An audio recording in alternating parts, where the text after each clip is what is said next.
I'm Jack Van Zandt, and I'm here with Alexander Sandy Goehr, the composer and emeritus professor of music at Cambridge University.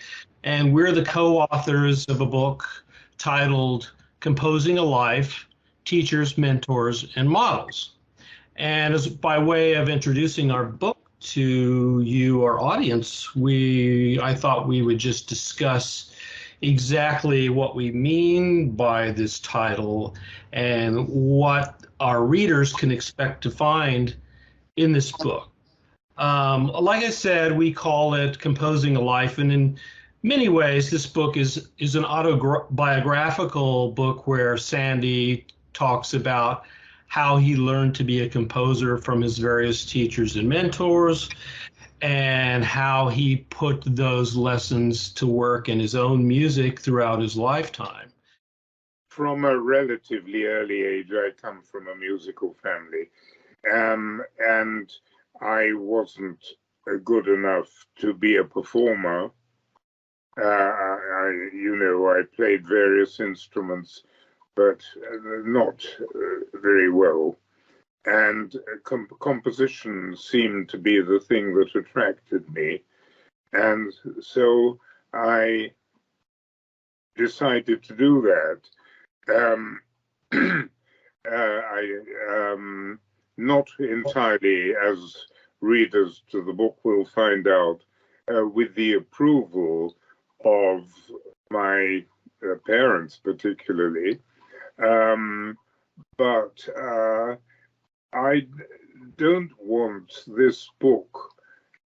When you first proposed to me that we attempt to do this, I was rather against it, and it was really the success of the Skype that somehow led on, in which I explained why I'm not someone who wishes to have any biography, or for that matter, autobiography written about me.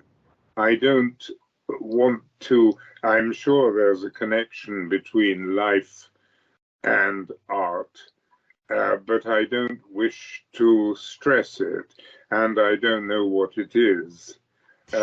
Not clear to me. And therefore, I wanted, when we set out to do this, I really set out to record my memories of my teachers, and that figures in the book. And I also wished to include not my teachers, but my mentors, which were people of varying types who had a strong influence and who possibly added something or subtracted something from what I was doing or what I thought. And you'll find those in the book. And I should say one thing. It's necessarily that one's memory, especially if one's over 90, which I regret that I am, that one's memory plays false, and none of this is necessarily true. It's just what I remember of the impression. And these were strong impressions, and they were almost all immediate impressions. I tend to be someone who forms a view of somebody else, or a teacher or a mentor, straight away. Other people surely are different. And those people who I instantly related to, or who influenced me, remain with me, along with a lot of other people who remain with me. But they're not mentioned. And it was you, really, who decided the form of the book, because originally I was only thinking about the teachers and mentors, but you added a number of, or persuaded me with your very good questions and generally authority over me. You persuaded me to go into the business of models, which is something which is close to my way of thinking, and also various other things. I mean, Schoenberg was neither my teacher nor my mentor, but there is, in fact, a section on Schoenberg because in our family, he was a very strong influence. My father was a pupil of his, and he was always a shadow, although I've gone a long way away from it. Yeah, and I think that's a really important part of the book. Is, I mean, one of the reasons we made your father, your memories of your father in terms of, you know, being a musician and being around him and learning from him actually became the coda, or the final word in our book, because I think it kind of helps frame your entire experience as a student of music in your life. One thing I was going to ask you maybe to just elaborate on is the difference between teachers and mentors, the kind of like formality and informality aspect of this, because I know in our relationship, I've had both of those with you. And you discussed that in the book. Could you just like maybe address that a little bit, say, about the difference between teachers and mentors? I'd like to say something about that. Thank you for asking. Teaching, I was lucky with my teachers.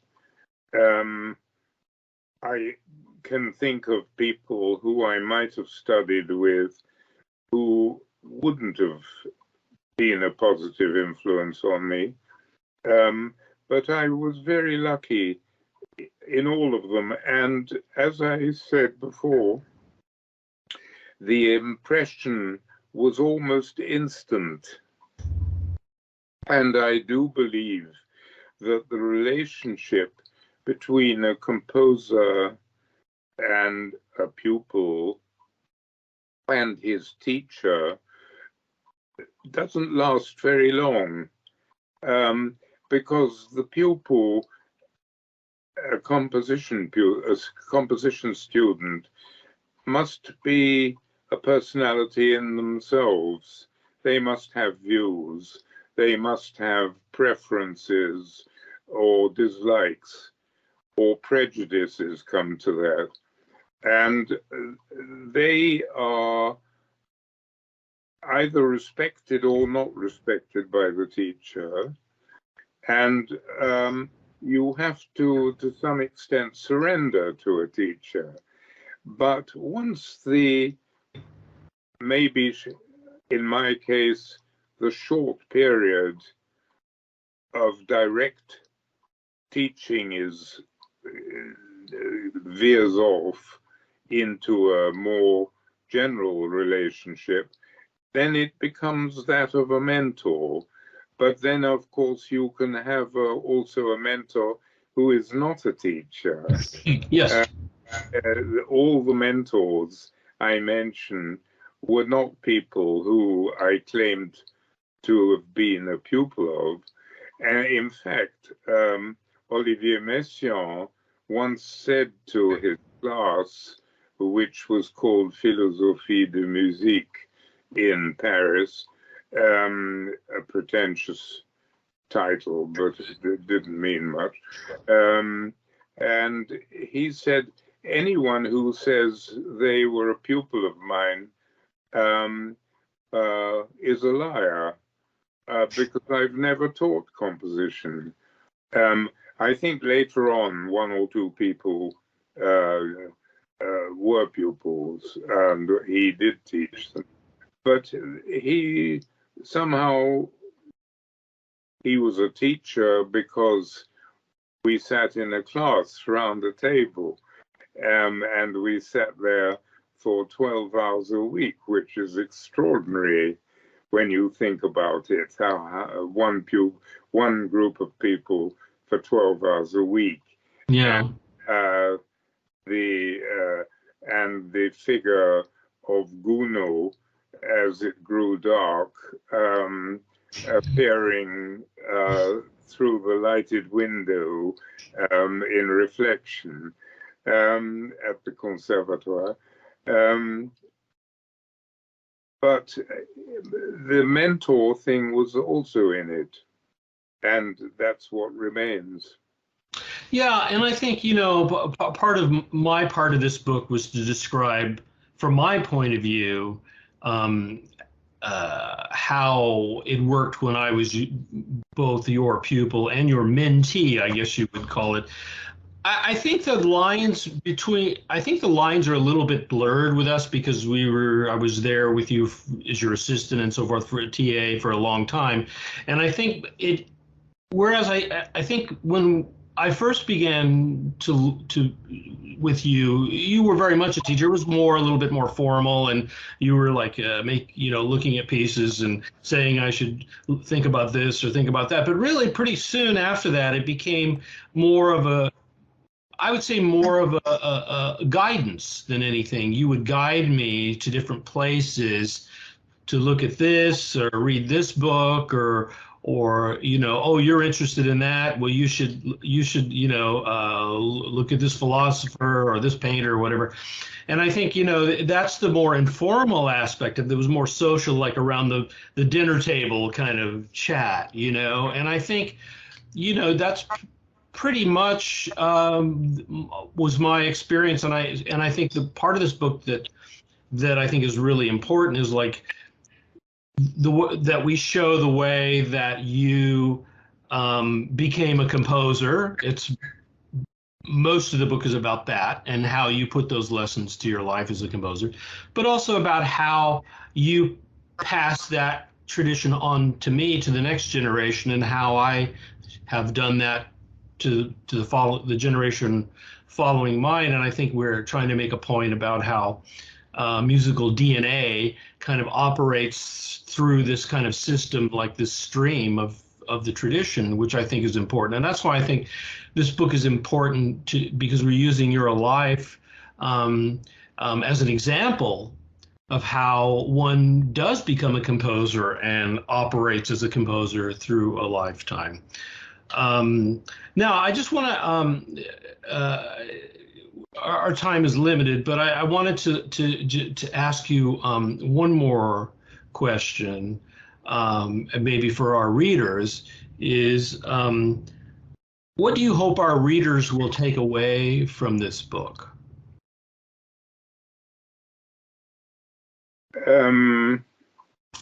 Heaven knows whether they'll take anything away. I think they should take away that a composer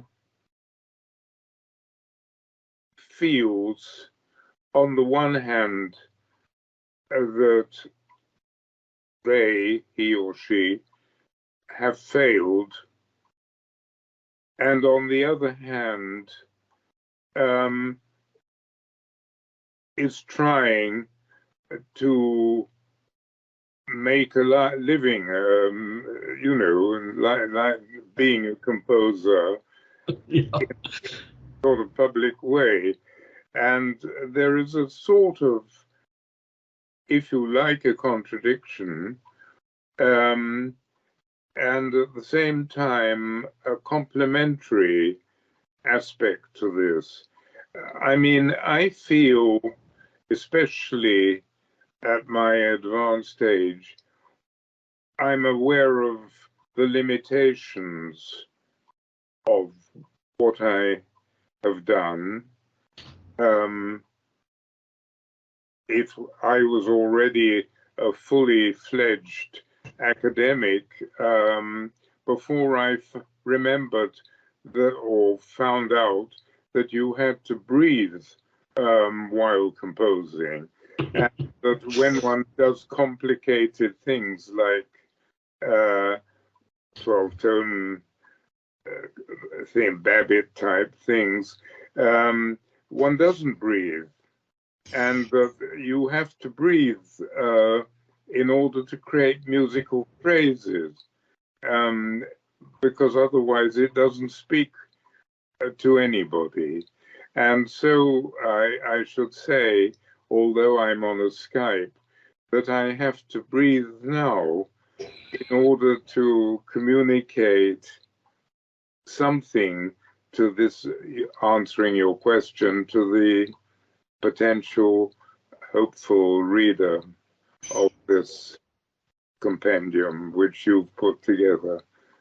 Well, thank you for that. So, well, thank you very much to our audience, our Carcanet audience on this YouTube channel. I'd just like to say I'm Jack Van Zandt, and I'm a composer, and I'm here with my co-author and longtime teacher, mentor, and friend, Sandy Goehr, and our book is called Composing a Life, Teachers, Mentors, and Models.